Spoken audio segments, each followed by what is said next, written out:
दोस्तों, आज हम एक ऐसे मंदिर के बारे में बात करेंगे जहां स्थापित भगवान श्री कृष्ण की मूर्ति को आप 1-2 मिनट से ज्यादा नहीं देख सकते हैं। और अगर आप ऐसा करने की सोचते भी हैं तो आपके साथ कुछ ऐसा होगा जिसका अंदाजा आप नहीं लगा सकते हैं। यह मूर्ति कहां से आई और यहां स्थापित कैसे हुई, इसका पुख्ता प्रमाण नहीं है। नमस्कार दोस्तों, तो चलिए शुरू करते हैं। तो आज हम ऐसे मंदिर के बारे में बात करने वाले हैं जहाँ के रहस्य को आज तक कोई नहीं सुलझा पाया है। जी हाँ, यह वही मंदिर है जिसे बांके बिहारी जी के मंदिर के नाम से जाना जाता है और इसे आज तक विज्ञान जगत भी नहीं सुलझा सका है। दोस्तों, इस वीडियो को पूरा देखिएगा ताकि आपको सभी बातें अच्छे से समझ आए। मथुरा से करीबन 10 किलोमीटर वृंदावन है। वृंदावन भगवान श्री कृष्ण की क्रीड़ा स्थली है। यहीं की कुंज गलियों में भगवान श्री कृष्ण ने लीलाएं की हैं। इसी वृंदावन में राधा रानी और भगवान श्री कृष्ण का बांके बिहारी जी का मंदिर बना हुआ है। इस मंदिर का देश में ही नहीं बल्कि विदेशों में भी काफी मान्यता है। दूर दूर से यहाँ पर भक्त आते हैं और बांके बिहारी जी का आशीर्वाद प्राप्त करते हैं। तो चलिए जानते हैं इस मंदिर से जुड़े कुछ ऐसे रहस्यों के बारे में जिसे आप शायद ही जानते होंगे। बांके बिहारी जी मंदिर की स्थापना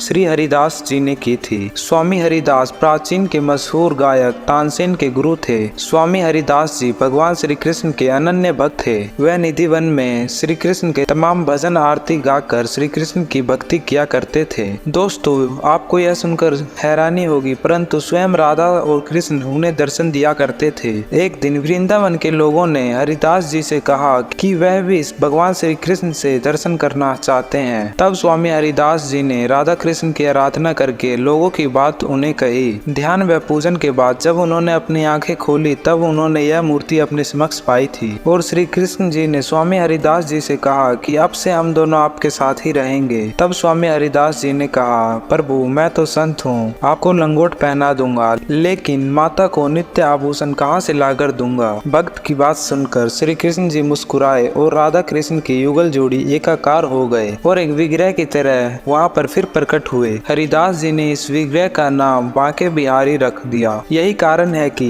भगवान बांके बिहारी जी के मूर्ति पर आधा आभूषण तथा कपड़े पुरुष के होते हैं और आधा आभूषण तथा कपड़े महिला के होते हैं। मूर्ति प्राप्त होने के बाद शुरुआत में हरिदास जी ने भगवान श्री कृष्ण की आराधना तो निधि वन में ही की, परंतु फिर जब मंदिर का निर्माण कार्य समाप्त हुआ तब उनको मंदिर में आम जनता के लिए स्थापित किया गया। दोस्तों, आपको यह जानकर हैरानी होगा कि सिर्फ बांके बिहारी जी के मूर्ति के आगे हर 2 मिनट के अंतराल पर पर्दा लगाया जाता है। इसके पीछे मान्यता है कि बांके बिहारी जी लाल बहुत ही नटखट हैं और अगर किसी ने उनसे सच्चे दिल से नजरें मिला ली तो वह उनके साथ ही चले जाएंगे। बांके बिहारी जी सिर्फ प्रेम के भूखे हैं। वही मान्यता है कि वह भक्त के भक्ति से वशीभूत हो जाते हैं। इसीलिए इस मंदिर में आकर आंखें बंद कर कर पूजा नहीं की जाती बल्कि बांके बिहारी जी की आंखों में आंखें डालकर उन्हें निहारा जाता है। कहा जाता है कि बांके बिहारी जी की मूर्ति में ऐसा आकर्षण है जो भक्त को अपनी ओर खींच लेता है और भक्त की आंखों से स्वयं ही आंसू गिरने लगते हैं। बांके बिहारी जी मंदिर का सबसे दिलचस्प तथ्य यह है कि यहाँ परिसर में कोई भी संख्या या घंटी नहीं है क्योंकि भगवान को नौकरों की आवाजें पसंद नहीं है। यहाँ भगवान का दिव्य वाहन राधा नाम के शांतिपूर्ण मंत्रों के साथ किया जाता है। बांके बिहारी जी मंदिर पूरे साल भक्तों की भीड़ से भरा हुआ होता है। इस मंदिर में आकर भगवान श्री कृष्ण के भक्तों को अद्भुत शांति और आनंद की प्राप्ति होती है। भगवान श्री कृष्ण को बांके बिहारी जी नाम स्वामी हरिदास जी ने दिया था।